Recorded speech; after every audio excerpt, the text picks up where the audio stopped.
Hello and welcome back to the Reapers. Today we're at the F-14B Tomcat and we're doing some more experimenting and finding out its maximum figures and performance in compared with the other fighters in DCS world, and it's jolly good fun. So we've done acceleration, we've done low level top speed, now we're doing overall top maximum, absolute maximum sustained top speed and absolute maximum instant speed.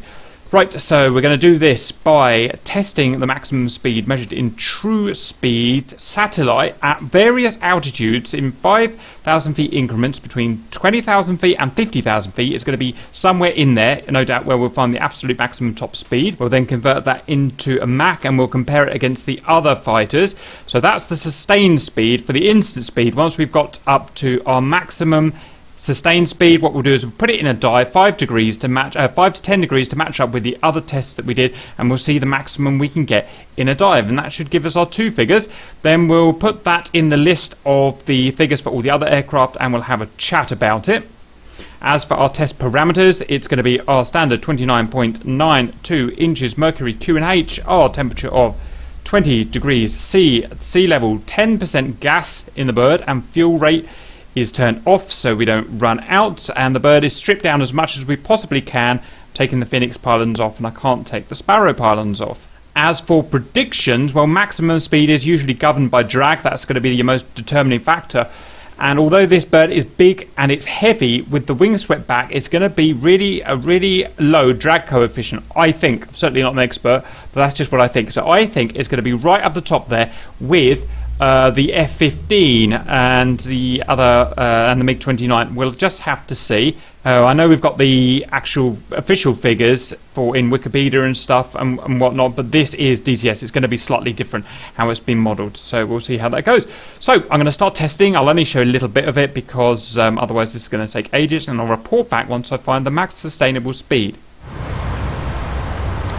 Okay, Angels 25. The max I can get is 1138, around there, so let's try Angels 30. Okay, at 30,000, 1212 knots, and it's true speed satellite, by the way.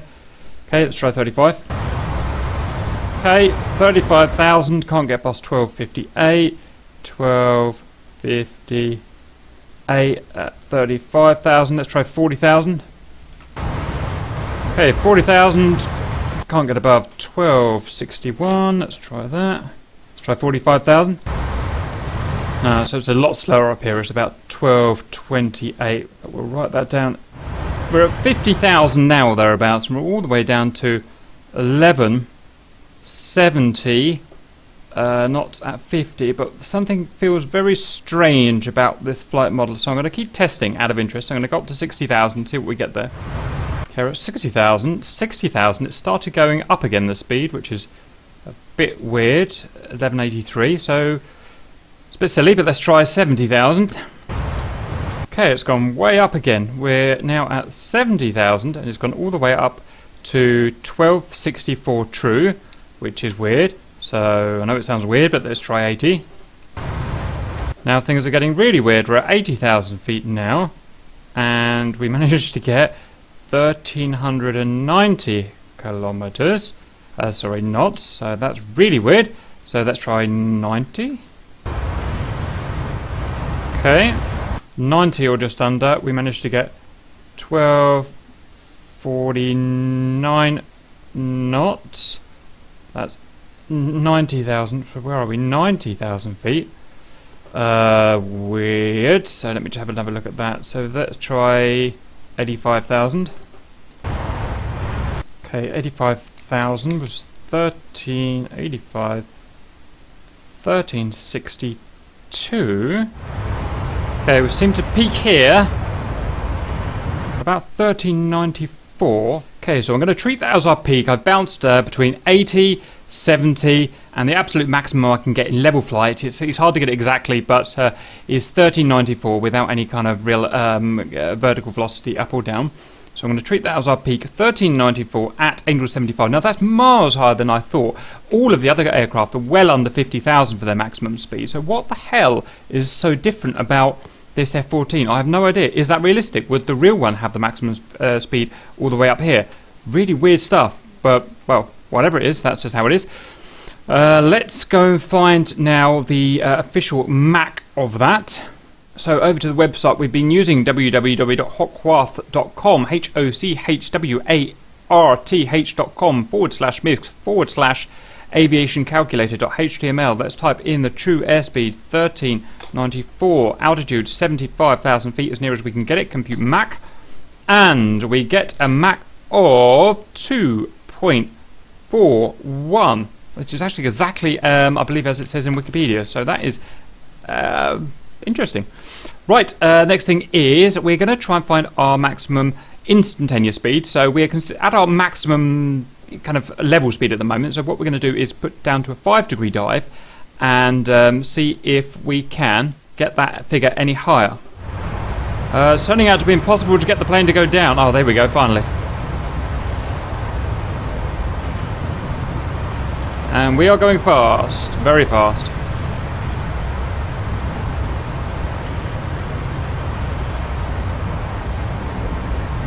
We're going down in roughly about a 5-degree pitch, about the same as the other aircraft we did to keep it uniform.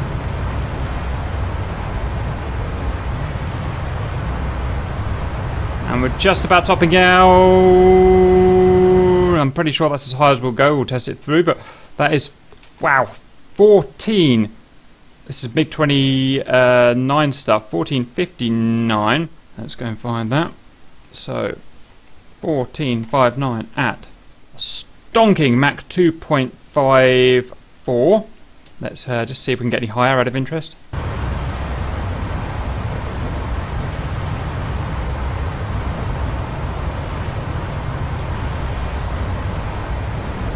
We got up to 1461 there, but it was another Angel's.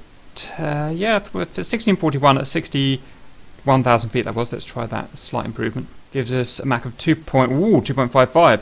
So there we are. That is our two maximum speeds. Now let's bring them up and put them next to the other speeds of the aircrafts.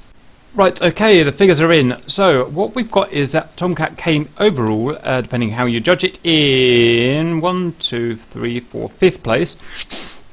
So there's some things to point out in this. You guys have come to a decision, a unanimous kind of decision, that the MiG-29, the Su-27 and the Su-33 are simply not modelled correctly and that their figures are too high, and I'd agree with that. But as they stand in DCS, that is how fast they go with these standard test parameters. As for the F-14B, I mean, it's exactly, I believe, as it should be. My understanding is that the A model went up to Mach 2.2 or slightly beyond, and the B model Mach 2.4, so, you know, extremely close to that. Now, the interesting thing is, why does it achieve it at such a high altitude, 75,000 feet? Well, for a start, I didn't even know this plane could go up to 75,000 feet. But all of the other aircraft optimise around 30, kind of just below 40 or above 40. There's nothing else like this. And why is that?